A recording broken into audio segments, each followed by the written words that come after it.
Hello guys, welcome back to my new video.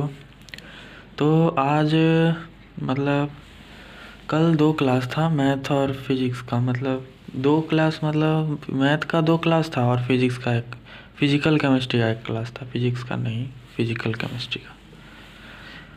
तो बताता हूँ क्या हुआ। फिजिकल केमिस्ट्री के अंदर उससे पहले मैथ ही बताता हूँ क्या हुआ। मैथ के अंदर तो बाइनोमियल थ्योरम चल रहा है और सर को आज कंप्लीट करवा देना है, इसीलिए आज संडे भी है। बट मतलब एक्स्ट्रा क्लास लिए हुए हैं सर, इसी को कंप्लीट कराने, चैप्टर ख़त्म कराने के लिए। अच्छा, आज चैप्टर जब तक ख़त्म नहीं होता तब तक क्लास चलेगा। तो यही बताएं, पहले तो कुछ एग्जांपल्स करवाएं कि मिडिल टर्म निकालना, फिर उसके बाद ये वाला टॉपिक कराएं, एप्लीकेशंस ऑफ बाइनोमियल थ्योरम। तो भाई डिविजिबिलिटी प्रॉब्लम पहले बताएं। तो इसमें दो पॉइंट लिखवाएं कि अगर x⁴n माइनस y⁴n है तो उसका एक फैक्टर x माइनस वाई ज़रूर होगा। फिर वैसे ही x प्लस n है और प्लस y⁴n है तो इसका एक फैक्टर x प्लस वाई होगा। कब होगा, बट यहाँ पे एक मतलब कैच है कि n पॉजिटिव और इंटीजर होना चाहिए।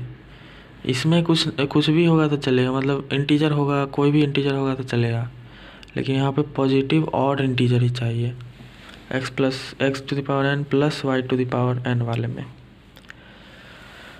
तो वही ये दो पॉइंट लिखवाएं, फिर क्वेश्चंस करवाएं। तो मतलब इसमें बताना था कि प्रूव करना था कि ये नंबर डिविजिबल एक नंबर से है। तो वही बाइनोमियल थ्योरम एक्सपेंड करके प्रूव करते थे, कर रहे थे। फिर टाइप 2 पढ़ाएं कि ऐसा नंबर आ जाए, मतलब इसमें तो n4n आ रहा था ना, इसमें कुछ मतलब डायरेक्ट आ रहा था पावर में, बड़ा बड़ा पावर है।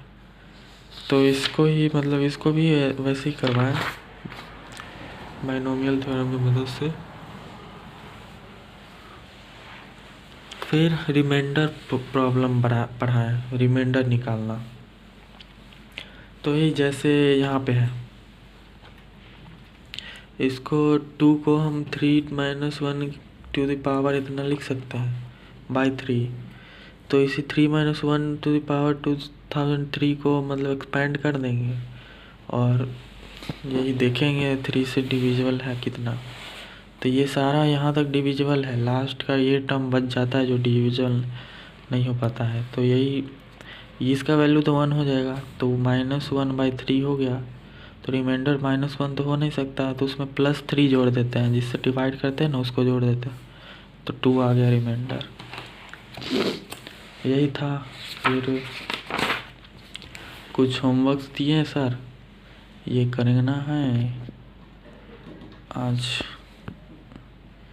सो इतना ही हुआ।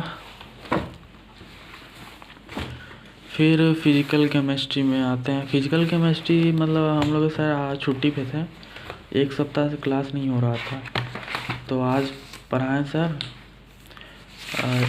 n फैक्टर तो निकालना सिखा दिए, कुछ इम्पोर्टेंट कंपाउंड्स के n फैक्टर मतलब बोले याद कर लेने के लिए, इसी से मतलब एग्ज़ाम में पूछता है ज़्यादातर। तो एक तो n फैक्टर ऑफ H2O2 और एक हो गया n फैक्टर ऑफ KMnO4। फिर n फैक्टर KMnO4 का मतलब एसिडिक मीडियम में अलग होता है, बेसिक मीडियम में अलग होता है और न्यूट्रल में भी अलग होता है, इसीलिए सबका अलग अलग लिखवा सर। फिर K2Cr2O7 का, फिर वही ऑक्जेलिक एसिड का, फिर सोडियम बाई ऑक्जेलिक एसिड का मतलब NaHC2O4 का। इन सब का n फैक्टर मतलब याद कर लेने के लिए, और हाँ याद कर लेने के लिए क्योंकि इम्पोर्टेंट है उसका, पूछता है इसमें एक न एक। फिर balancing of redox reaction, sir बोले कि मतलब बता रहे थे कि इससे एक न एक क्वेश्चन आता ही है। फिर KMnO4 हो गया, फिर H2CO2C2O4 हो गया। क्या बोलते हैं, हाँ balancing of redox reaction. Rules for balancing half cell reaction, पहले बताएं कि हाफ सेल रिएक्शन क्या होता है। इसको बैलेंस करने के लिए ना हाफ सेल रिएक्शन को बैलेंस करना पड़ता है, एसिडिक मीडियम है, बेसिक मीडियम है, ये सब।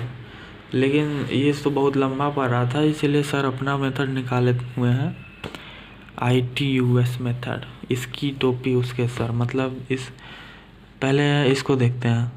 तो इसको मतलब n फैक्टर इसका निकालेंगे, तो इसका n फैक्टर 5 आ रहा था, तो 5 का इसका n फैक्टर इसके सर मतलब आगे रखेंगे, तो 5, और इसका 4 आ रहा था, तो इसका यहाँ पर रखेंगे, तो टिक लगा देंगे।